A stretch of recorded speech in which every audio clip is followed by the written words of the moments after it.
ओम नमोर्यंताणं नमो सिद्धाणं नमो आर्याणं नमो वज्रायाणं नमो लोहे सव्वसाहुणं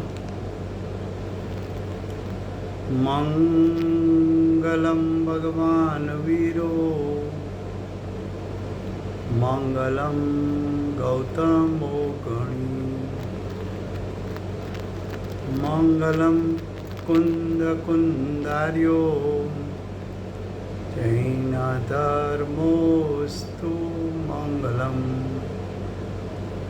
ओंकार बिंदु संयुक्तं नित्यं जायन्ति योगिनां कामदं मोक्षदं चैव ओंकाराय नमो नमः। अहोपकार जिनवर्णो कुंदनो ध्वनि दिव्यनो जीन कुंद ध्वनि आप्या अहो आ गुरु काननो तुझ ज्ञान त्यान नो रंग अमया दर्श रहो ओ शिव पद तक तुझ संग माता हाथ ग्रहो।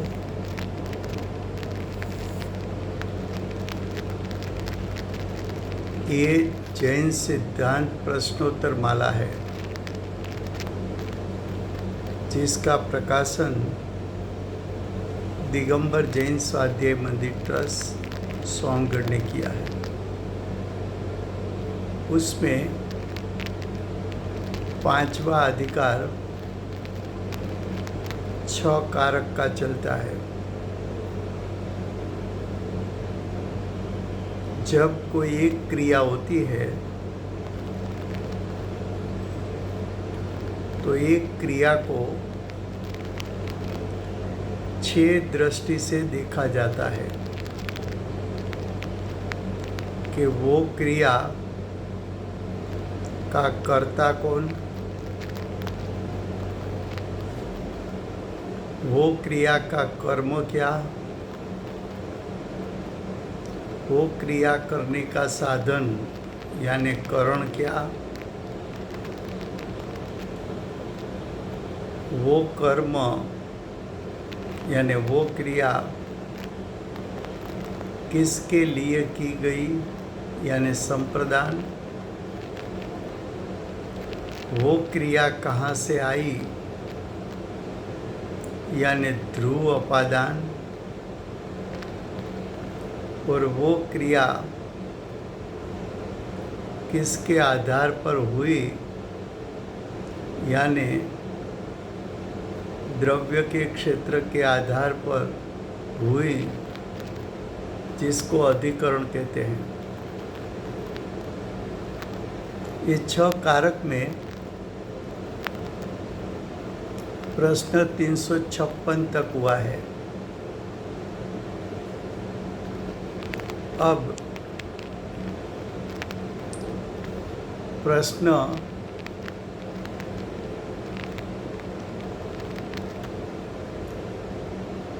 357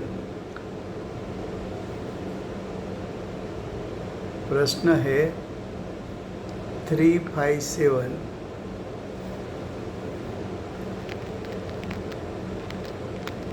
एक समय में कितने कारक होते हैं?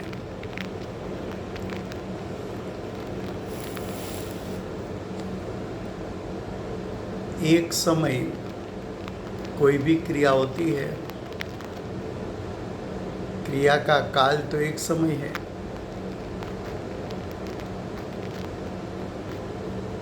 वो एक समय में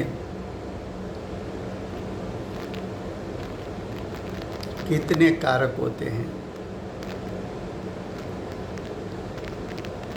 ये बात को समझने के लिए पहले हम 358 प्रश्न देख लेते हैं, बाद में 357 पर आएंगे। देखो, यह 6 कारक क्या है? 6 कारक क्या है? उसका मीनिंग, उसका अर्थ कि कारक द्रव्य है, कि कारक गुण है, कि कारक पर्याय है। तो उसका उत्तर दिया, यह 6 कारक द्रव्य में रहने वाले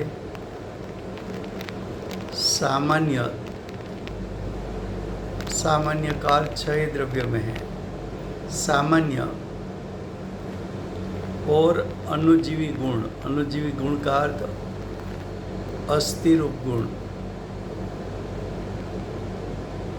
तो उसका अर्थ ये हुआ कि 6 कारक क्या है, तो कि 6 कारक गुण हैं। वो गुण कैसा है? सामान्य, विशेष के असाधारण, तो कि सामान्य गुण है। सामान्य गुण का अर्थ क्या? तो कि 6 द्रव्य में होता है। तो ये 6 कारक गुण हैं। गुण एक साथ होते हैं और गुण को अनादि से अनंत काल प्रति समय परिणाम होता है। इसलिए जो 357 प्रश्न में पूछा, एक समय में कितने कारक होते हैं,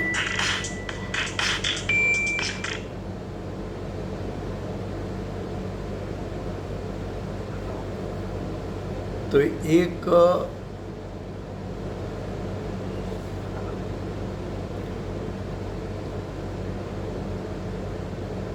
समय में कारक होते हैं 6। क्यों? तो कि 6 कारक गुण हैं। तो द्रव्य में अनंत गुण एक साथ रहते हैं।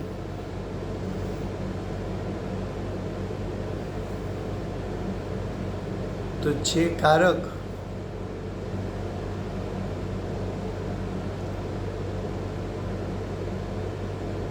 एक समय में एक साथ होते हैं। अब 358 फिर से पढ़ते हैं। यह 6 कारक क्या है? क्या है उसका मतलब? द्रव्य है कि गुण है कि पर्याय है? उसका उत्तर, यह 6 कारक द्रव्यों में रहने वाले सामान्य और अनुजीवी गुण हैं।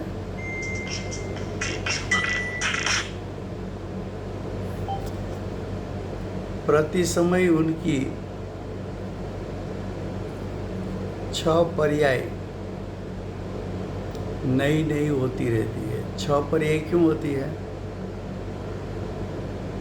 तो कि 6 कारक की एक पर्याय, कर्ता कारक के पर्याय, कर्म कारक के पर्याय, करण कारक के पर्याय, संप्रदान कारक के पर्याय, अपादान कारक के पर्याय, अधिकरण कारक के पर्याय।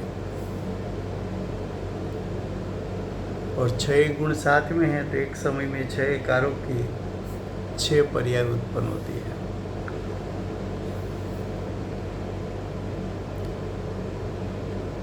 फिर से गुजराती में प्रश्न 300।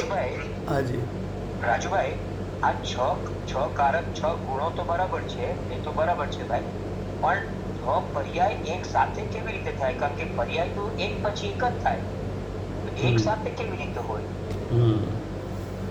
પ્રશ્ન શું છે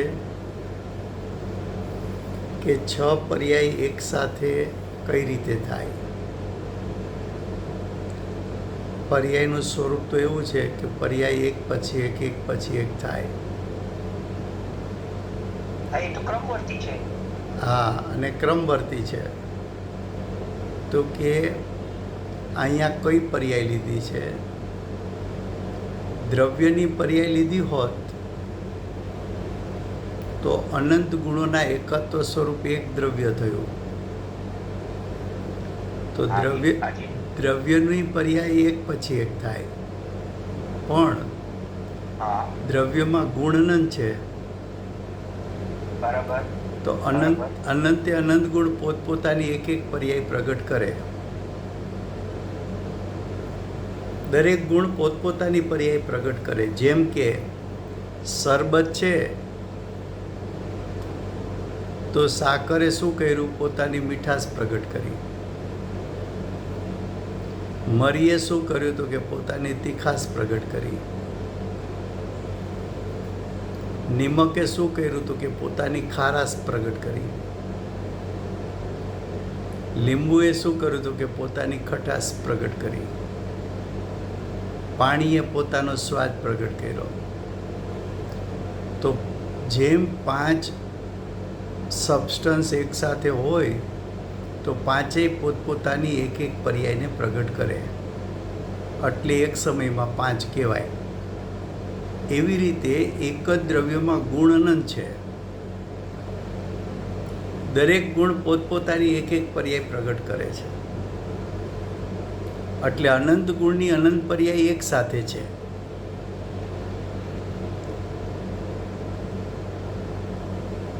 હવે એક રાજુભાઈ એમાં કન્ફ્યુઝન કેમ થઈ શકે? કારણ કે દ્રવ્યની એક ગુણ આવે, આની દ્રવ્યની એક પર્યાય આવે અને ગુણોની અનંત પર્યાય આવે, તો એક જ સાથે અનંત પર્યાયો સાથે થઈ જાય, એટલે એ તો કઈ ઘટ નથી વિષ્ણુભાઈ. હા, એટલે જુઓ, તમે એકલા સાકરને કે એકલા નિમકને શરબત કહી શકો? તો કે ન કહી શકાય, ન કહી શકાય. પણ શરબત રૂપ જોવા જાઓ તો એક જ પર્યાય કહેવાય.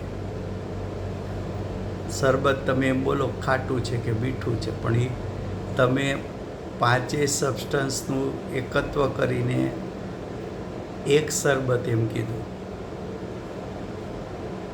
એમ દ્રવ્ય શું છે? તો કે અનંત ગુણોનું એકત્વ છે. જેમ કે કાચી કેરી, પાકી કેરી, તો કચાસ કે પકાસ એ કેરીની પર્યાય કહેવાય. પણ તમે એમ કહો કેરી લીલામાંથી પીળી થઈ, એ જ સમયે કેરીનો રસ ખાટો હતો એ મીઠો થયો. એ જ સમયે કેરીની સુગંધ, કાચી કેરી હતી ને પાકી કેરી થઈ તો સુગંધ બદલાઈ ગઈ. કાચી કેરી કડક હતી, પાકી કેરી પોચી પડી. તો તમે એક એક ગુણ જોયા તો સ્પર્શ, રસ, ગંધ, વર્ણ બધાની એક એક પર્યાય જોઈ કે ન જોઈ? હવે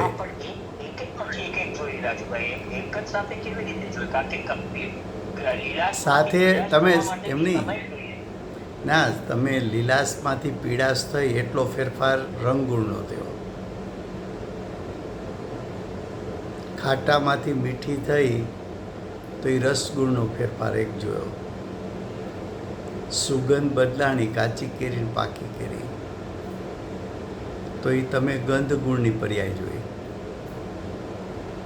ને કેરી કડક હતી ને નરમ થઈ તો એ તમે સ્પર્શ ગુણની પર્યાય જોઈ. તો ચારેય ગુણના એક એક ફેરફાર તમે જોયા, પણ એ ચારેય ગુણના ચારેય ફેરફાર થઈ રહ્યા છે એકી સાથે. એટલે દરેક ગુણ પાસે પોતપોતાની એક એક પર્યાય છે. પણ તમે ગુણને ગૌણ કરી નાખો અને તમે કેરી એક દ્રવ્ય છે તો તમારે શબ્દ પ્રયોગ શું કરવો પડે? કે લીલી હતી ત્યારે કેરી કાચી હતી અને હવે કેરી પાકી ગઈ. તો કચાસ અને પકાસ એ આખી કેરીનું પરિણામ તમે જોયું. તો દ્રવ્ય તરીકે જોવા જાઓ તો એક સમય એક જ પર્યાય જોવા મળે, પણ દ્રવ્યમાં ભેદ પાડો કે એમાં અનંત ગુણ છે, તો અનંતે અનંત ગુણ પોતપોતાનું કાર્ય કરે. જેમ કે જીવને સમ્યક દર્શન થયું ત્યારે શ્રદ્ધા ગુણ મિથ્યાત્વમાંથી સમ્યક્ત રૂપે થયો, જ્ઞાન ગુણ મિથ્યા જ્ઞાનમાંથી સમ્યક જ્ઞાન રૂપે થયો, ચારિત્ર ગુણ રાગ દ્વેષના સ્થાને વિતરાગતા પ્રગટ થઈ, સુખ ગુણ તો ઇન્દ્રિય સુખ દુઃખના સ્થાને અતિન્દ્રિય સુખ પ્રગટ થયું, વીર્ય ગુણ તો પરલક્ષી પુરુષાર્થ હતો સ્વલક્ષી પુરુષાર્થ થયો. તો સમ્યક દર્શન વખતે અનંતે અનંત ગુણમાંથી આંશિક શુદ્ધતા પ્રગટ થઈ. તો દરેક ગુણની શુદ્ધતા આંશિક પ્રગટ થઈ તો અનંત ગુણનું પરિણમન એની અનંત પર્યાય. પણ તમે ભેદમાં ઊભા ન રહ્યો તો તમે એમ કહો કે જીવ અજ્ઞાની હતો, જ્ઞાની થયો. તો અજ્ઞાનીમાંથી જ્ઞાની થયો એટલું જોવો તો એક પર્યાય કહેવાય, પણ એના ગુણો બધા જોવો તો ગુણ તો અનંત છે અને ગુણને પણ પરિણામ તો હોય છે. તો દરેક ગુણે કયું કાર્ય કર્યું તો કે પોતાના સ્વભાવ જેવું કાર્ય કર્યું. તો અનંત ગુણની પર્યાય એક સાથે થઈ એમ કહેવાય, અનંત.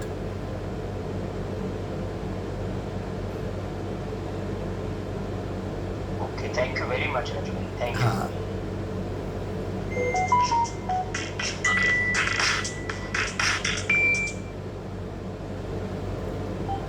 હવે પ્રશ્ન 358, આ 6 કારક કયા છે? એટલે કે દ્રવ્ય છે, ગુણ છે કે પર્યાય? તો આપણે હમણાં ઉત્તર આપ્યો કે 6 કારક દ્રવ્યમાં રહેવાવાળા સામાન્ય ગુણ, સામાન્ય ગુણમાં પાછા અનુજીવી ગુણ છે. સામાન્ય ગુણનો અર્થ કે 6 દ્રવ્યમાં 6 કારકના ગુણ છે, અને અનુજીવી ગુણ એટલે અસ્થિરૂપ ગુણ છે, નાસ્તિરૂપ ગુણ નથી. પછી કે છે પ્રતિ સમય તેની એટલે 6 કારકની 6 પર્યાય નવી નવી થતી રહે છે. કર્તા કારક તો કર્તા નામનો ગુણ પોતાનું કાર્ય કરે, કર્મ ગુણ પોતાનું કાર્ય કરે, કરણ ગુણ પોતાનું કાર્ય કરે, સંપ્રદાન ગુણ પોતાનું કાર્ય કરે, અપાદાન ગુણ પોતાનું કાર્ય કરે, અધિકરણ ગુણ પોતાનું કાર્ય કરે. क्या कहा कि 6 पर्याय तो कर्ता नाम का गुण है,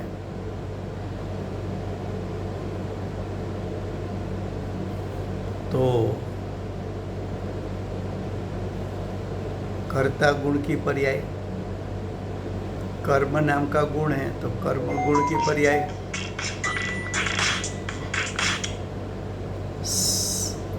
करण नाम का गुण है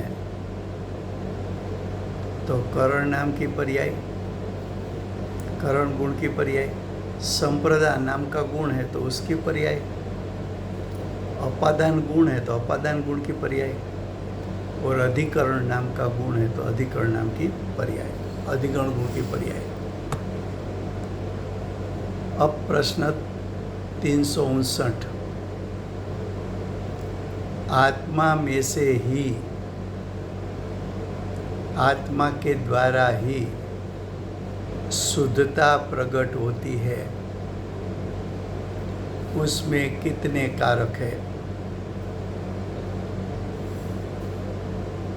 तो देखो, ये वाक्य में कितने कारक का प्रयोग हुआ है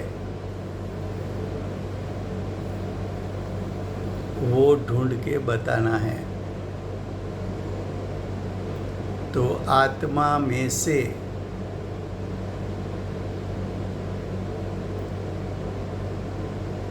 तो शुद्धता कहाँ से आई?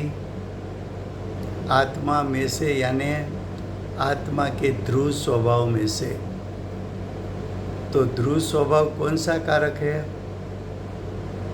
तो क्या अपादान कारक है।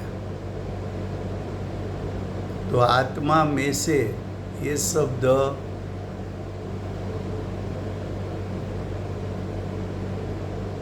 अपादान कारक बताता है। उसके बाद लिखा है आत्मा के द्वारा। तो जो शुद्धता प्रकट हुई उसमें साधन क्या है? तो आत्मा की परिणमन शक्ति साधन है। तो आत्मा के द्वारा, द्वारा शब्द साधन बताता है, तो वो करण कारक है। और शुद्धता की प्रगटता, तो वर्तमान पर्याय कौन सी प्रकट हुई? शुद्धता। तो वर्तमान पर्याय को क्या कहते हैं? कर्म कारक। तो ये सेंटेंस में अपादान कारक, करण कारक और कर्म कारक, तीन कारक का प्रयोग हुआ है। फिर से गुजराती में, आत्मा माथी, आत्मा द्वारा, आत्मा द्वारा એટલે આત્માની પરિણમન શક્તિ દ્વારા, દ્વારા જો શુદ્ધતા પ્રગટ થાય છે, તેમાં કેટલા કારક છે? તો આત્મામાંથી, માથી શબ્દ આવે એટલે અપાદાનકારક।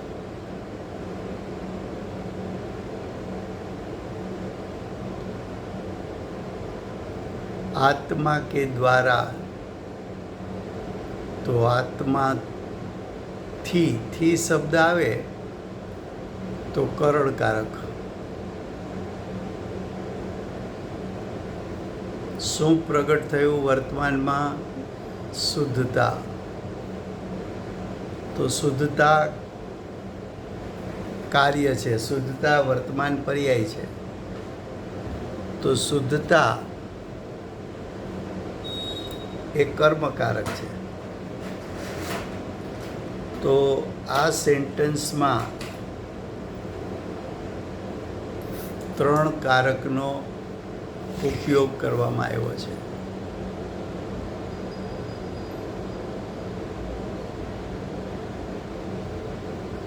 प्रश्न 360, एक द्रव्य के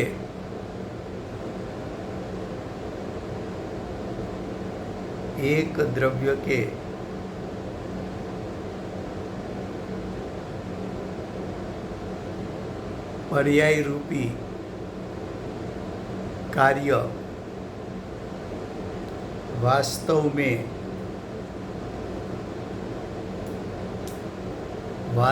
में दूसरे के द्वारा हो सकता है। प्रश्न क्या किया कि एक द्रव्य की पर्याय रूप कार्य दूसरे द्रव्य के द्वारा हो सकता है, दूसरों के आधार से हो सकता है। ऐसा मानना कितने कारकों की भूल यानी गलती है? सिंपल प्रश्न इतना है कि एक द्रव्य दूसरे द्रव्य की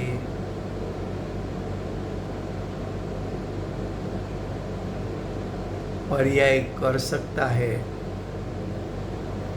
ऐसा मानने में कितने कारक की गलती है? तो कि 6 कारक की गलती है। क्यों? तो कि कोई भी कार्य होने के लिए 6 कारक चाहिए। दूसरा, एक द्रव्य के 6 कारक दूसरे द्रव्य के 6 कारक का कार्य कर सकता नहीं है। मेरा कार्य मेरे 6 कारक से होता है, आपका कार्य आपके 6 कारक से होता है, गुरुदेव का कार्य गुरुदेव के 6 कारक से होता है। कोई एक दूसरे का कार्य कर नहीं सकता।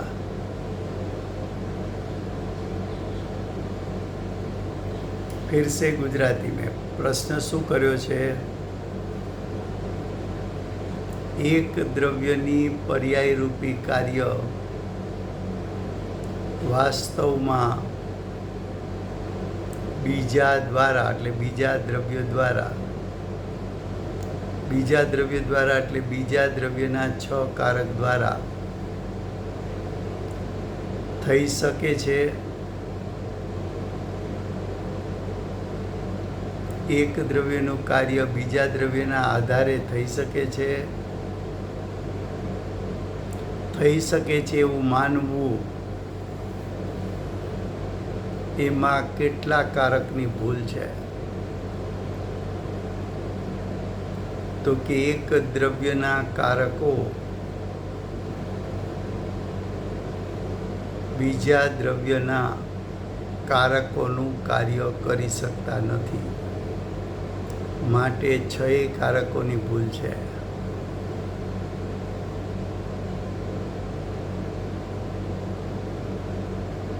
દરેક દ્રવ્યના કારક પોતાની ક્રિયા કરી શકે। દરેક દ્રવ્યના કારકો પોતાના સ્વદ્રવ્યમાં રહીને પોતાની ક્રિયા અનાદિથી અનંતકાળ પ્રતિ સમય કરી શકે, પણ એક દ્રવ્યના 6 કારકો બીજા દ્રવ્યની ક્રિયા કરાવી ન શકે। એક દ્રવ્યના કારકો બીજા દ્રવ્યના 6 કારક રૂપ કાર્ય કરી શકે નહીં।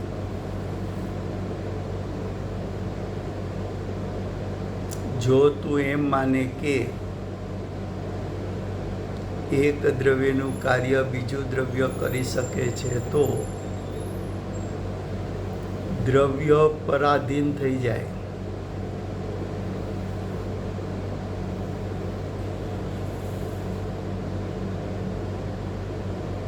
હવે પ્રશ્ન 361।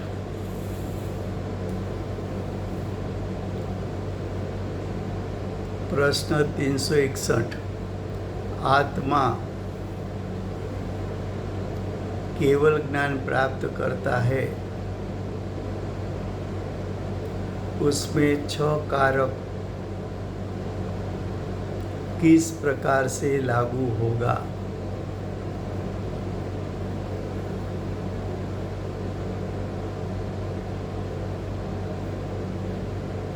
उसका उत्तर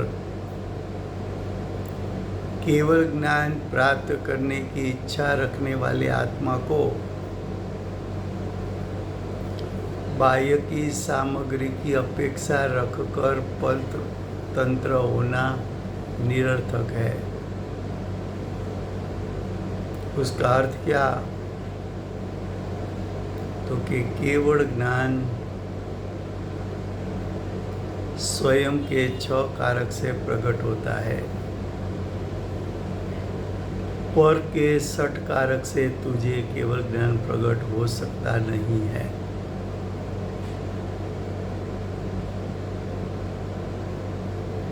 अब आगे, सदुपयोग में लीन आत्मा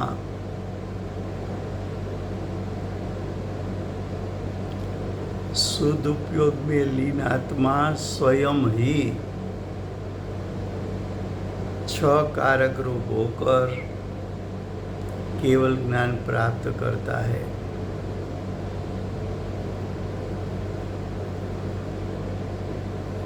केवल ज्ञान की प्राप्ति कैसे होगी? सदुपयोग में लीन, श्रेणी में लीन।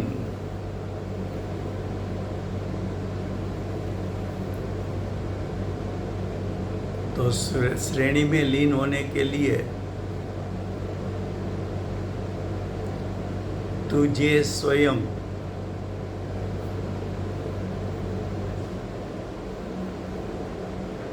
तेरे स्वयं के कारक 6 कारक से कार्य करना पड़ेगा।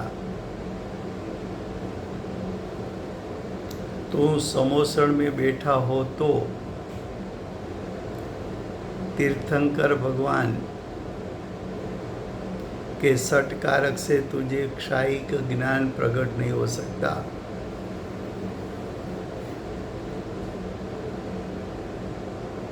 तीर्थंकर भगवान के 6 कारक के कारण तुझे केवल ज्ञान प्रकट नहीं हो सकता। तो केवल ज्ञान कैसे प्रकट होगा? मेरे 6 कारक से ही केवल ज्ञान प्रकट होगा। तो आगे क्या बताया? वह आत्मा यानी जो आत्मा केवल ज्ञान को प्राप्त हुआ है, यानी केवली का आत्मा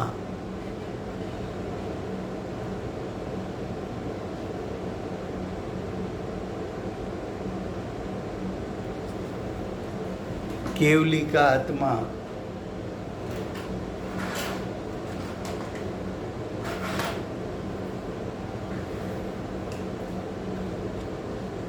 स्वयं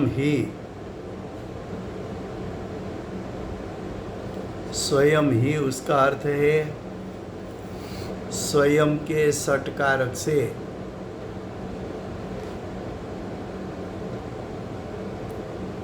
स्वयं के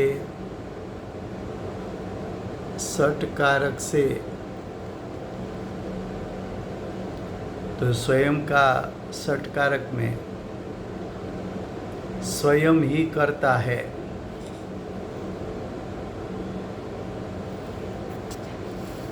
केवल ज्ञान का कर्ता कौन? केवली स्वयं।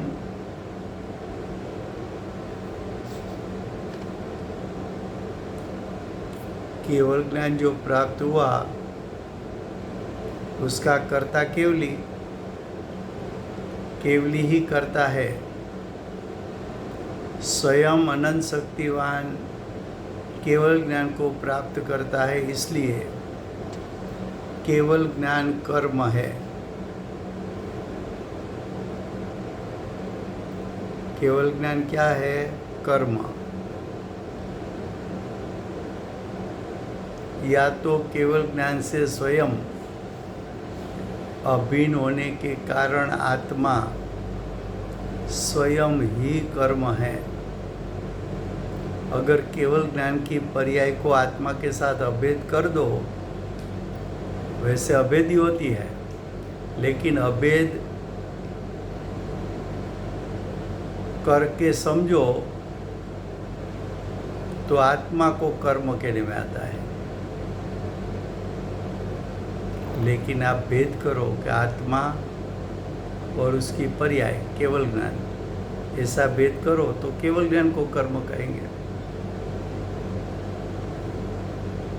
आगे बताया, अपने अनंत शक्तिवान परिणमन स्वभाव रूप उत्कृष्ट साधन।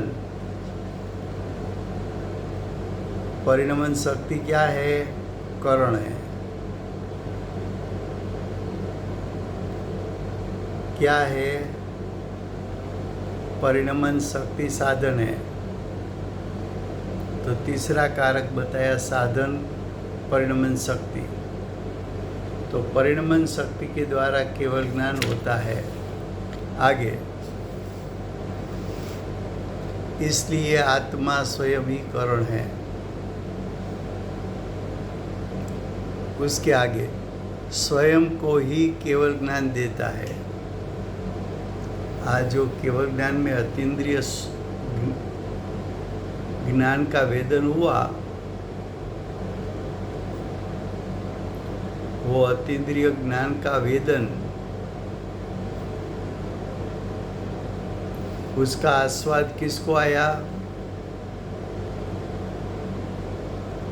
तो क्या उसका आस्वाद स्वयं लिया, उसका भोगवटा स्वयं ने किया। तो केवल ज्ञान अर्पण किसको किया? स्वयं को। वो संप्रदान है।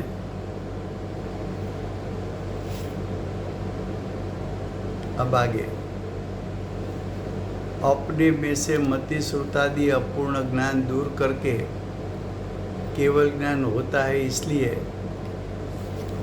स्वयं ही सहज ज्ञान स्वभाव द्वारा ध्रुव रहता है।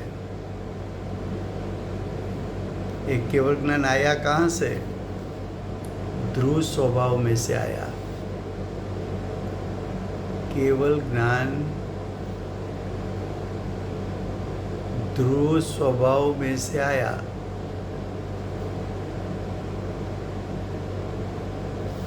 इसलिए ध्रुव स्वभाव है, वो अपादान कारक है।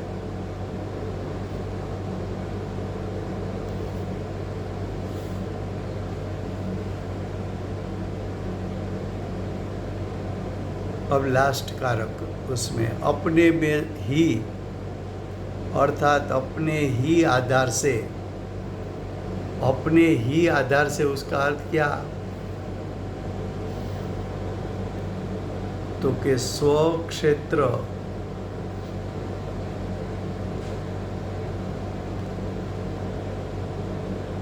स्व क्षेत्र के आधार से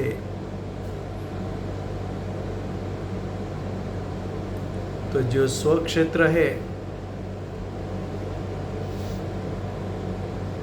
उसको अधिकरण कहने में आता है। उसको क्या कहने में आता है? अधिकरण।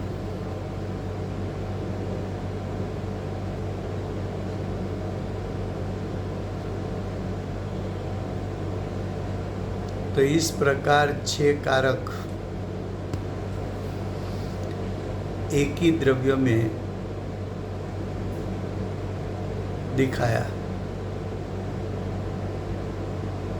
और 6 कारक अपने में से होने के कारण वो जीव ने स्वयंभू केवल ज्ञान प्रकट किया। स्वयंभू का अर्थ स्वतंत्रपणे प्रकट किया। स्वतंत्रपणा का अर्थ परतंत्र नहीं हूँ। फिर से गुजराती में प्रश्न 361। आत्मा केवल ज्ञान प्राप्त करता है। तो आत्मा केवल ज्ञान प्राप्त करे त्यारे, हाँ, आत्मा केवल ज्ञान प्राप्त करे त्यारे तेमा છ કારક કયા પ્રકારે છે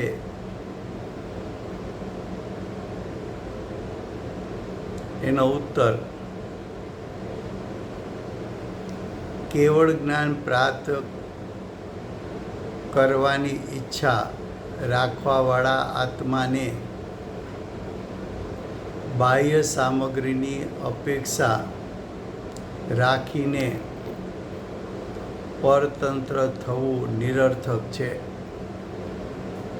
એનો અર્થ શું? કે જે જીવને કેવળ જ્ઞાન પ્રાપ્ત કરવું છે એ કેવળ જ્ઞાન પોતાથી સ્વયં પ્રગટે છે. પર દ્રવ્ય તને કેવળ જ્ઞાન પ્રગટાવી શકતું નથી. નિમિત્તથી એમ કહેવાય કે તીર્થંકર ભગવાનને કેવળ જ્ઞાન પ્રગટ થયું છે, ક્ષાયી જ્ઞાન પ્રગટ થયું છે. એની ઉપસ્થિતિમાં બીજા જીવોને ક્ષાયી જ્ઞાન પ્રગટે છે. પણ એ કથન નિમિત્તનું કથન છે. કેવું કથન છે? નિમિત્તનું. કુંદાચાર્ય દેવ મહાવિદ્ય ક્ષેત્રમાં કેમ ગયા? તો કે વર્તમાન કાળે અહીંયા કેવળ જ્ઞાનને પ્રાપ્ત એવા કોઈ તીર્થંકર કે સામાન્ય કેવડીની ઉપસ્થિતિ નથી. તો જ્યાં તીર્થંકર પરમાત્મા બિરાજે છે એના સમોસણમાં જઈને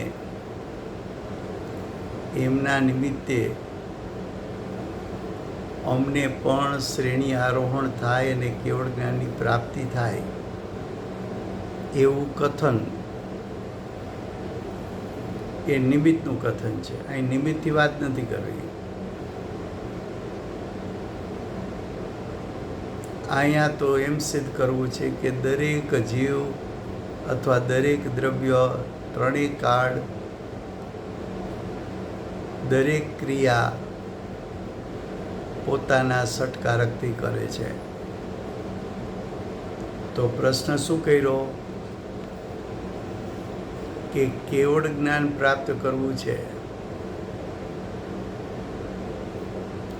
એમાં 6 કારક.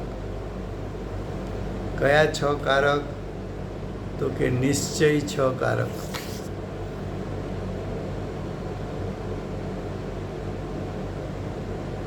વ્યવહાર કારકની વાત નથી. વ્યવહાર કારક તો નિમિત્ત નૈમિત્તિક સંબંધ બતાવે. નિશ્ચય કારક તો પોતાના કારકોથી કાર્ય થાય છે એમ બતાવે. તો અહીં નિશ્ચય કારકથી વાત કરવી છે. હવે એનો ઉત્તર કેવળ જ્ઞાન પ્રાપ્ત કરવાની ઈચ્છાવાળો આત્મા બાહ્ય સામગ્રીઓની એટલે પરદ્રવ્યોની,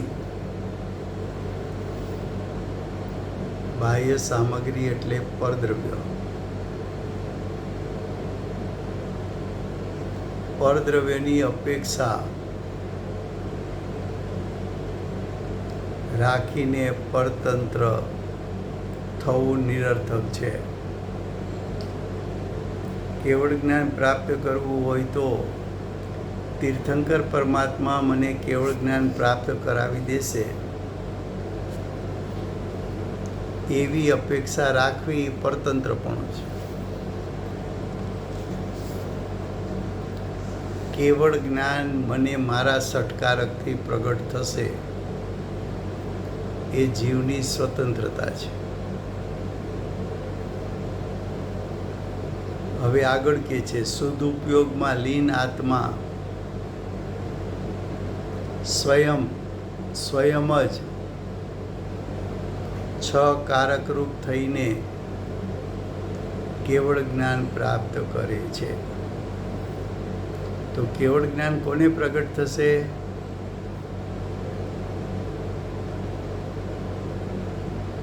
તો કે જે આત્મા પુરુષાર્થ કરીને પોતાના શુદ્ધાત્મામાં લીન થશે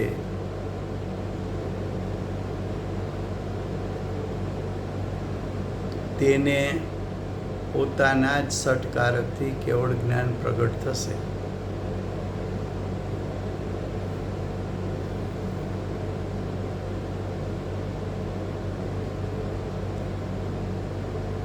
હવે આગળ કહે છે તે આત્મા એટલે જે આત્મા કેવળ જ્ઞાન પ્રાપ્ત કરવાનો છે એવો કેવડીનો આત્મા સ્વયં જ એટલે પોતાના સટકારકથી જ અનંત શક્તિવાન વિનાયક સ્વભાવ દ્વારા સ્વતંત્ર હોવાથી, સ્વતંત્ર થશે એમ નથી લખ્યું, સ્વતંત્ર જ છે, સ્વતંત્ર હોવાથી સ્વયં કરતા છે. હવે કે છે સ્વયં અનંત શક્તિવાન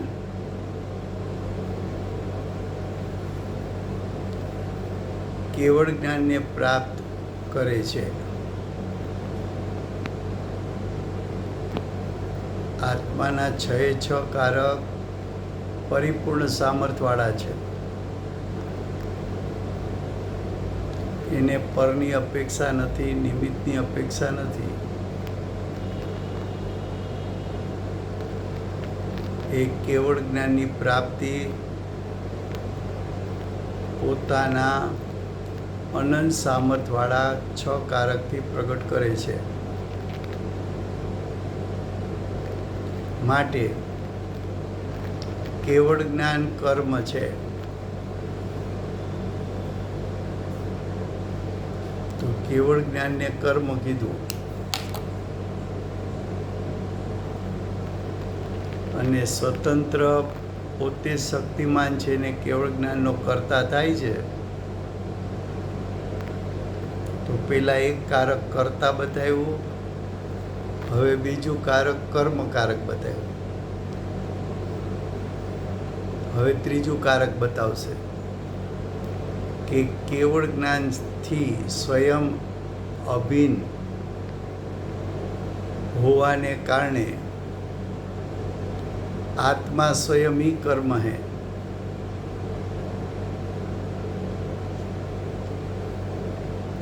एक मार्मिक बात है, ध्यान से सुनना.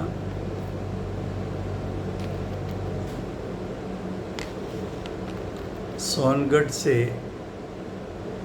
एक आत्मधर्म प्रकाशित हुआ. वो आत्मधर्म कलकत्ता में पहुंचा.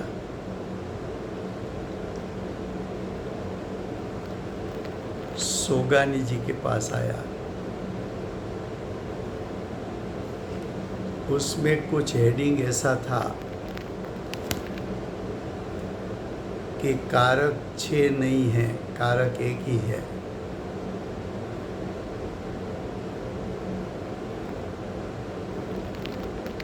तो सोगानी जी सोचने लगे कि कारक 6 होते हैं, लेकिन कारक एक है, ऐसे कहने वाले ये गुरु कौन है?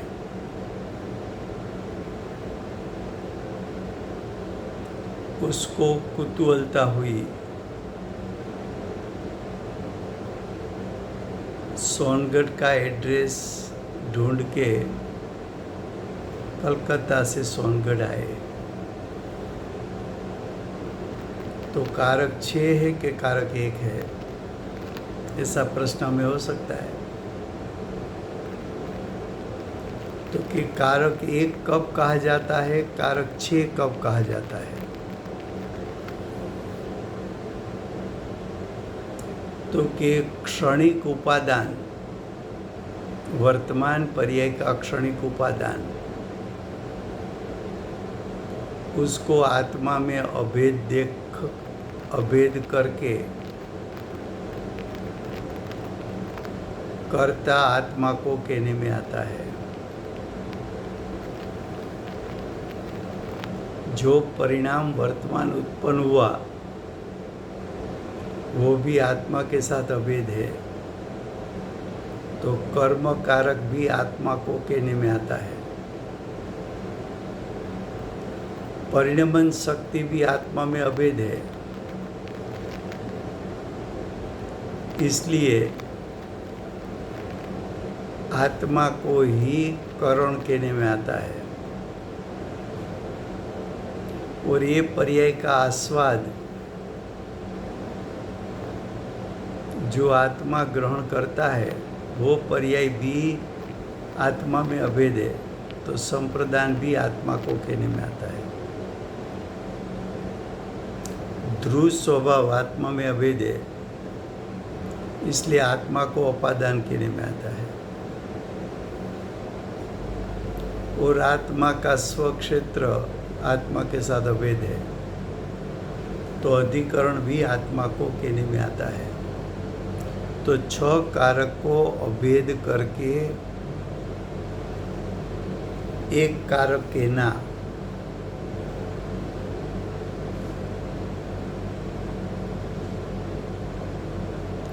बाद में भेद करके समझो तब कर्ता कारक क्षणिक उपादान, वर्तमान पर्याय कर्म कारक, परिणमन शक्ति करण कारक, पर्याय का आस्वाद जिसने लिया वो संप्रदान,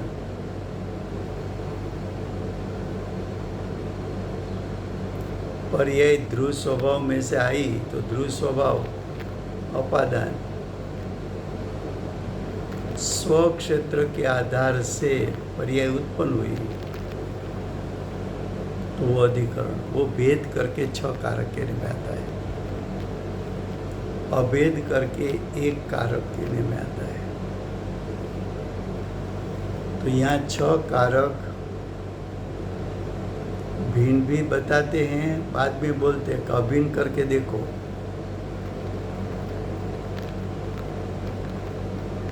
क्योंकि सब कारक अभिन्न तो है ही, ये 6 कारक द्रव्यों में से बिखर कर भिन्न भिन्न तो हो नहीं सकते।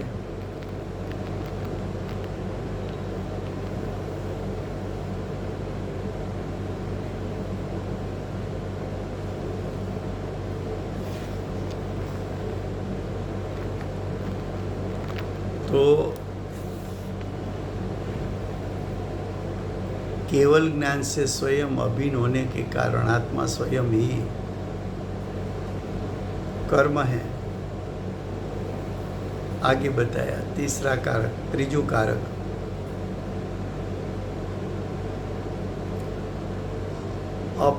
પોતાની શક્તિવાન પરિણમન સ્વભાવરૂપ ઉત્કૃષ્ટ સાધન દ્વારા કેવળ જ્ઞાન પ્રગટ કરે છે। તો પરિણમન શક્તિને સાધન એટલે કરણકારક કહ્યું। હવે આગળ કહે છે આત્મા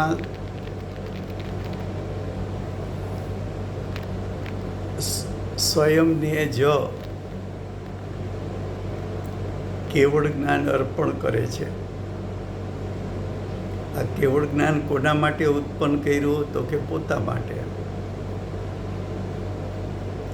મેં રસોઈ કરી કોના માટે? મારા માટે। રસોઈ મેં કરી, અર્પણ કોને કરી? મને પોતાને। એમ કેવળ જ્ઞાન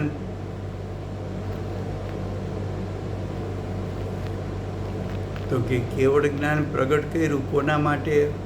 મારા પોતા માટે। કેવળ જ્ઞાનનું અતિન્દ્રિય વેદન કોને આવશે તો કે મને પોતાને, હું એનો આસ્વાદ લઈશ। તો એ સંપ્રદાન। હવે એ વેદનરૂપ પર્યાય એ આત્મા સાથે અભેદ છે। તો આત્માને સંપ્રદાન પણ કહેવાય, અભેદ કરીને કહો તો.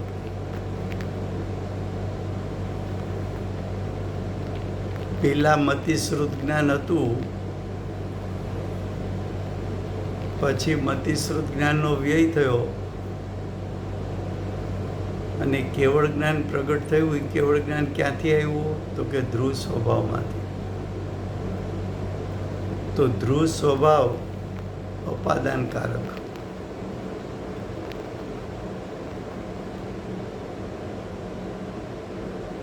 અને આ કેવળ જ્ઞાન પ્રગટ થઈ, કેવળ જ્ઞાન રૂપ પર્યાય કયા ક્ષેત્રમાં ઉત્પન્ન થઈ? તો કે મારા અસંખ્યાત પ્રદેશમાં. તો કેવળ જ્ઞાનની પર્યાય મારા અસંખ્યાત પ્રદેશના આધારે ઉત્પન્ન થઈ, અધિકરણ. આમ સ્વયં કારક રૂપ એટલે પોતાના જ કારકથી કેવળ જ્ઞાન પ્રાપ્ત થયું હોવાથી હું સ્વયંભૂ છું. એટલે કે હું સ્વતંત્ર છું, સ્વાધીન છું, પરાધીન નથી.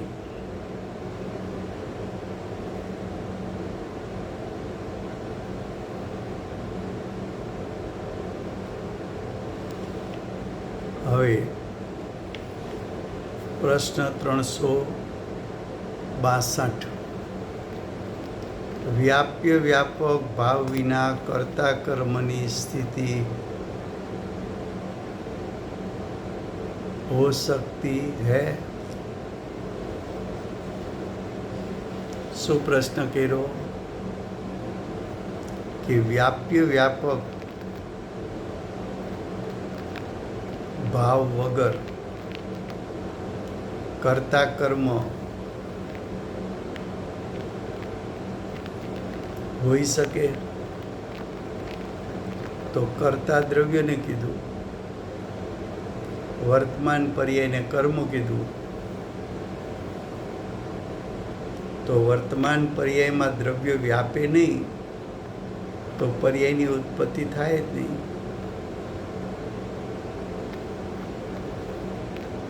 તો દ્રવ્ય પર્યાય વગર ન હોય ને પર્યાય દ્રવ્ય વગર ન હોય. માટે વ્યાપ્ય વ્યાપક ભાવ વગર કર્તા કર્મની પ્રવૃત્તિ થઈ શકતી નથી. શું કહ્યું કે વ્યાપ્ય વ્યાપક ભાવ વિના कर्ता कर्म प्रवृत्ति हो सकती है? तो कहा नहीं हो सकती. क्यों? कर्ता द्रव्य है, वर्तमान पर्याय कर्म है और द्रव्य पर्याय, द्रव्य बिना पर्याय नहीं होती, पर्याय बिना द्रव्य नहीं होता और पर्याय में द्रव्य व्यापता है.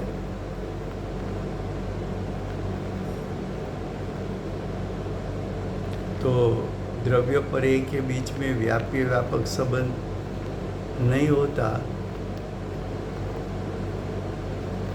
तो कर्ता कर्म प्रवृत्ति हो नहीं सकती.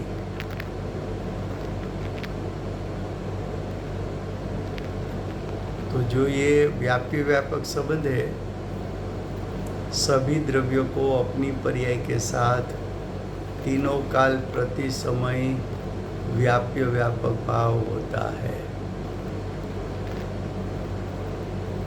तो जहाँ व्याप्य व्यापक भाव है वहीं कर्ता कर्म प्रवृत्ति है, वहीं भोक्ता भोग्य प्रवृत्ति है और कर्ता कर्म प्रवृत्ति, भोक्ता भोग्य प्रवृत्ति, व्याप्य व्यापक प्रवृत्ति वो द्रव्य और उसकी पर्याय के बीच में तीनों काल प्रति समय रहती है. समय हुआ है. कल से फिर हम समस्या शुरू करेंगे और ये जो षट कारक है, अभी के जितने प्रश्न हैं वो डायरेक्ट भी आप समझ सके ऐसा है. फिर भी किसी को कोई प्रश्न हो उसमें से तो मुझे बताना कौन से प्रश्न का समझ में नहीं आया, तो कहीं बीच में ये बात ले लेंगे। वर्तमान ચોવીસીના આખરી તીર્થંકર બાલ બ્રહ્મચારી મહાવીર ભગવાનનો જય હો। કડીકાળ સર્વજ્ઞ કેવળ જ્ઞાની તળેટીમાં બેઠેલા મહાસમર્થ આચાર્ય ભગવત શ્રી કુંકુંદાચાર્ય દેવનો જય હો।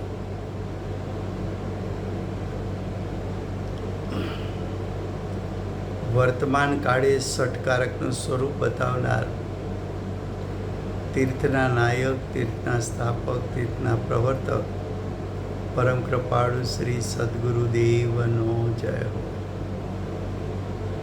પૂજ્ય ગુરુદેવના ભૂત, વર્તમાન, ભાવિ ભવોનો મહિમા બતાવનાર સ્વાનુભવયુક્ત, જાતિસ્મરણ જ્ઞાનયુક્ત પ્રસમમૂર્તિ ભગવતી માતનો જય હો। સમ્યક દર્શનની પ્રાપ્તિમાં નિમિત્તરૂપ સર્વ જીનવાણી માતનો જય હો। પૂજ્ય ગુરુદેવ અને માતાજીની સાધના ભૂમિ સુવર્ણપુરી ધામનો જય હો। સુવર્ણપુરી ધામમાં બિરાજતા સર્વ દેવ શાસ્ત્ર ગુરુ ધર્મનો જય હો। વર્તમાન ગુરુ અને ભવિષ્યના તીર્થંકર શ્રી સૂર્યકીર્તિ ભગવાનનો જય હો। શ્રી સૂર્યકીર્તિ ભગવાનના સમોસરના મુખ્ય ગણધર દેવેન્દ્ર કીર્તિનાથ ભગવાનનો જય હો। પરમ દિગંબર જૈન ધર્મનો જય હો।